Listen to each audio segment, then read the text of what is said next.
And I'd like to move into the state perspective of the COVID-19 and the impacts and lessons learned from the state perspective. And we have Lieutenant Wade Kimball that will be giving us that perspective from the state of Texas. He is the Commercial Vehicle Enforcement Lieutenant for the Texas Highway Patrol, and he's stationed in Tyler, Texas. And he's been in that position for about 17 years. Lieutenant Kimball. Good morning. I hope I'm not talking too loud. I have to admit, I'm a veteran of the United States Army, and I probably don't even need this so everyone could hear my voice. Okay, so today, I'm Wade Kimball. I'm Lieutenant, Texas Highway Patrol, Commercial Vehicle Enforcement. And with me today from Mount Pleasant, Texas, I got Sergeant Daniel Crooks. And from El Paso, Texas, I have Lieutenant Oscar Luna. Now, Texas is a pretty big state. And so the problems that we encountered with COVID and enforcement or any aspect of dealing with the commercial for hire industry was drastically different in the state of Texas. I'm going to speak on my part. I'm stationed in Northeast Texas. Region 1, we have the 52 counties in Northeast Texas. And Lieutenant Luna, he's down in El Paso. The colonel just left here today, and I was gonna give him a patch. He said he was fixing to be on the phone with my colonel today. All the colonels from the state patrol were gonna be on there. So I was gonna give him a patch and said, hey, when you get on there, speak very kindly of what I did and presented today, please. And but we thank Miss Brenda for bringing us here. Commercial vehicle enforcement is a big passion of mine. And I'm sure just like all of our other agencies that we have here today, I took the job to be a state trooper, and I didn't even know what the pay scale was. It was just something that I just did it for a call for service, that I wanted to be a state trooper. The Lord led me into different ways, and I got to go into commercial vehicle enforcement and then promote very young in my career. You know, as you have that trooper who's out there working, or that MEXAP agency out there conducting commercial vehicle inspections, you know, what we're trying to do is, it's all public safety. Whatever we can do to promise you and your family that the trip that you're currently on or will be taking, that you're gonna make it to your destination safely regarding commercial vehicles. And as a driver is driving down the road and they see a trooper, you don't even have to be driving on the road. You could be parked on the side of the road, have your lights on, doing a traffic contact, and drivers go, wow, am I following too close to this vehicle that's in front of me? Oh my God, my inspection is out. Or you know what? I really need to get new tires on this vehicle because they're not worth 50 cents. So little things like that, or how fast am I going? Things of that nature that, you know, and the state trooper or the police officer was just sitting there, and, you know, a commercial vehicle truck driver goes by. Am I speeding? Am I utilizing the proper lane that I'm in? Am I signaling my intent to change lanes? Thinking to themselves, you know, I'm just not gonna make it to Dallas today before I have an 11 or a 14-hour rule violation in my hours of service, and I need to stop. They think about the same thing, tires. My boss hasn't spent 50 cents on tires on this truck in a while, and I need to get new tires. So what we've learned in Texas as far as COVID-19 is it was crisis management 101. No one was prepared in the industry. It could be in the food industry, transportation industry, and what we do in commercial vehicle enforcement.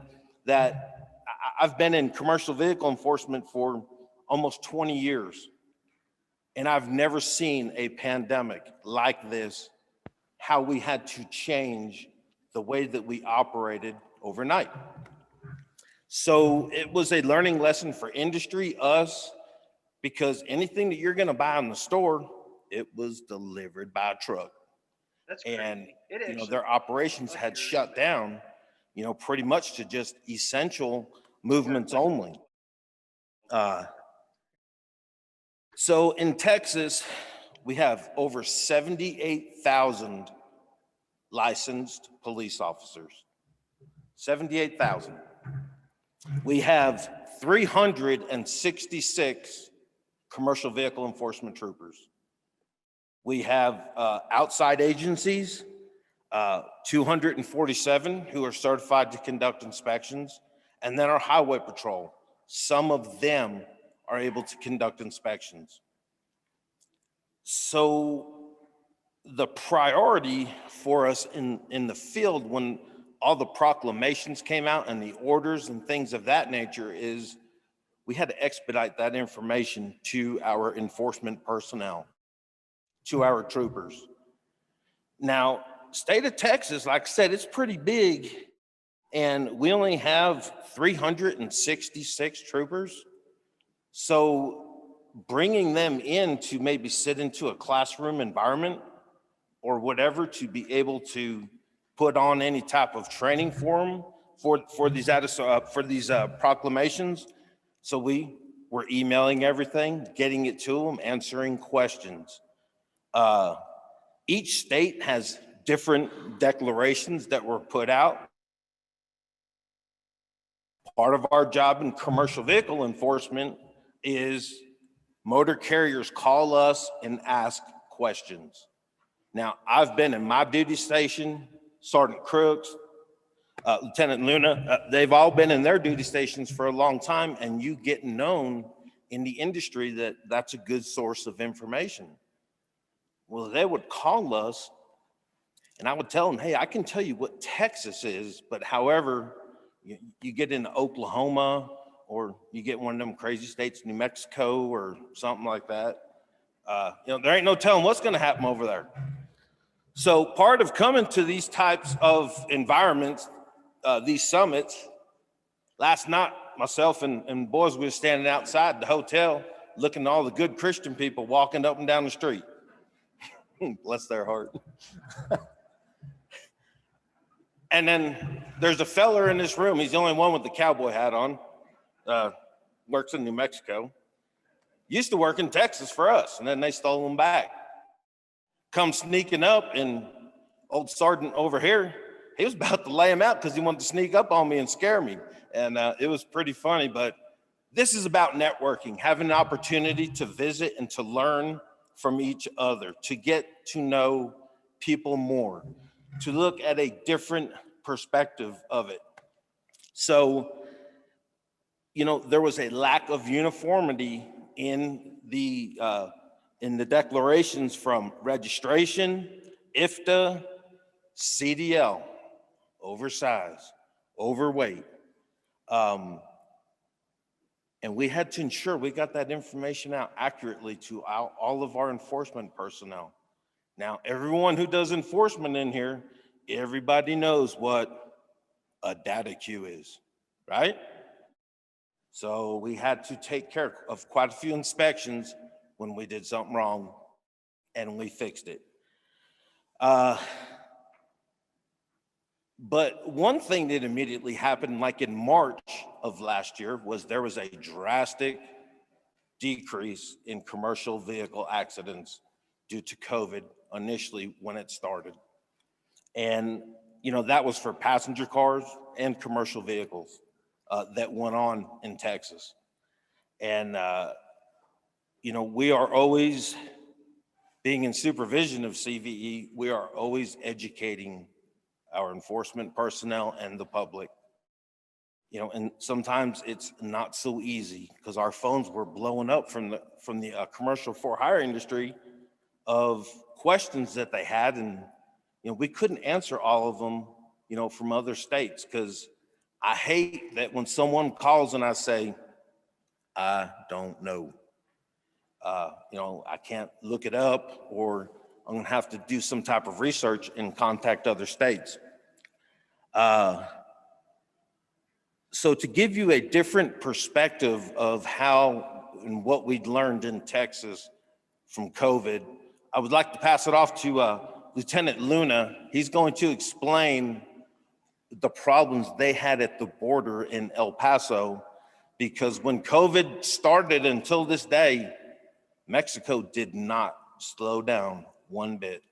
They were still coming, and we had to do some type of enforcement on them. So if y'all don't mind, let's give him an instant sunburn. Let's give him a golf clap. Lieutenant Luna.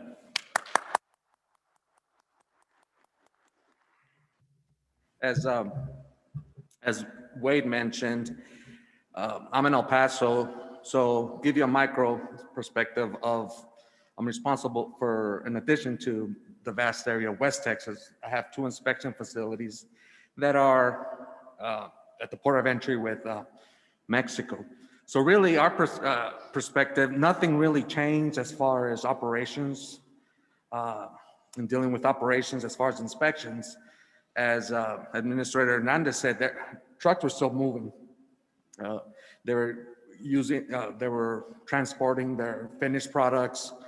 And so we had to mitigate, and I stutter, so I apologize. The main issue we had is alleviating any concerns from our inspectors and our troopers, because of course they couldn't work from home. They had to be there with boots on the ground.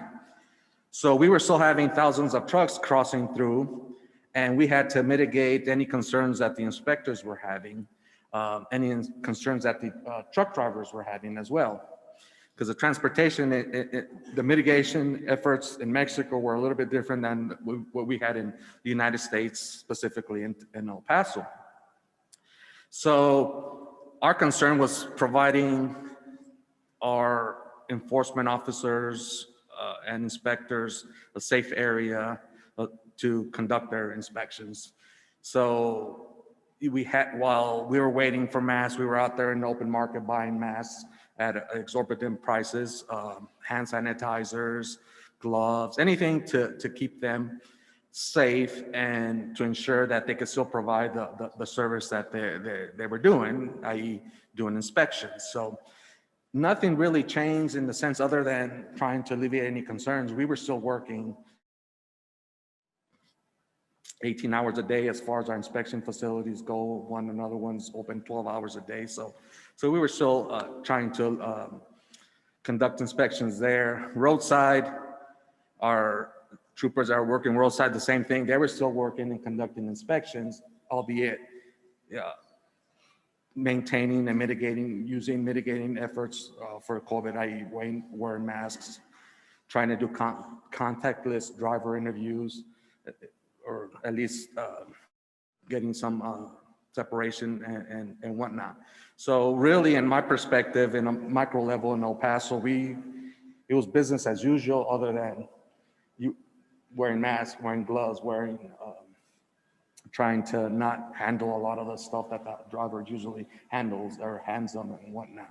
And it was for both, and it wasn't because drivers had the understanding, it was for their protection and our protection, everybody. So the inspection process might have been a little bit slower, but inevitably they were conducted and whatnot. So we provided plenty of masks to drivers as well, and instructions and whatnot. So that's really my perspective as far as in El Paso, which is 700 miles away from where Wade works. So anyway, any questions on my end?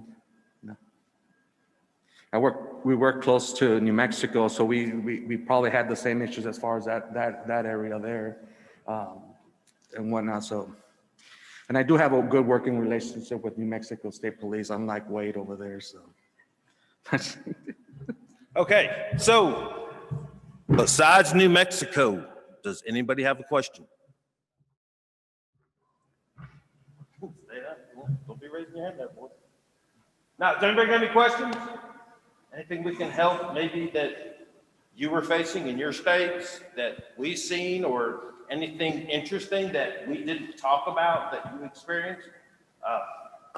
You can bring it up now or talk to us later, or whatever we can do.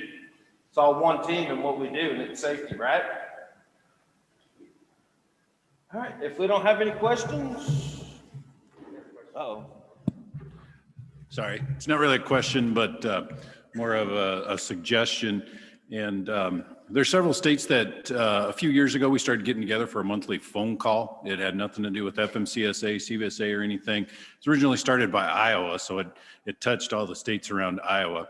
And due to some of the problems with COVID and the information sharing that was difficult to get, so when we had those questions on what those other states are doing and things like that, we started that conversation back up. And I think there's about 9 or 10 states now that are back on our phone calls.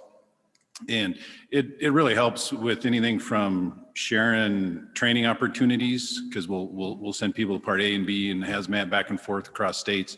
Especially for my state, I have limited staff because I have limited population. So I can't always host some of those classes, but sharing some of those COVID experiences, like you were talking, really helped. We did it a little late. We didn't get it really going again until I guess January, February was our first call. But it really helped sharing that information, even just having that opportunity for an hour and a half or so to talk to other states. And we've thought about, or at least I have, bringing it even down a couple of levels where some of our border facilities can talk to the 1 or 2 or 3 other states that they have, so they can talk about some of those regional problems on one side of our state or the other, which I'm sure Texas has as well too. So it's worked out really good for us. I think everybody was pretty happy to get those calls going again. Some days not everybody can attend. It's that meeting that it's kind of a pain in the neck sometimes, making sure you're available for that. But I think the benefits are huge when we can share some of those opportunities and information back and forth. Yes, sir. That's a good point. Networking like that is one of the best things that we can do. And, tonight or whatnot, after this is over, I'd be more than happy to sit down and visit with you and get the phone number or contact information. And if there's anyone else here who would like to be involved in it, they could visit with you and do the same. So other than that, if there's no other questions. Thank you, Lieutenant Camille. Appreciate that. Just a quick question. I know obviously there was a number of FMCSA declarations, actions, waivers, and Texas is a huge state. How did you get that information out to industry? Okay, so to industry, and it was so hard for industry because they were traveling through so many different states that they had to research before they went anywhere out of state of Texas. As far as getting it to industry, when industry would call myself or any of my sergeants or anything of that, we would provide them information. But as far as myself putting it directly out, it was put out on the Department of Public Safety on our web pages every time they put out a declaration, and explaining it in that manner. Great, thanks again.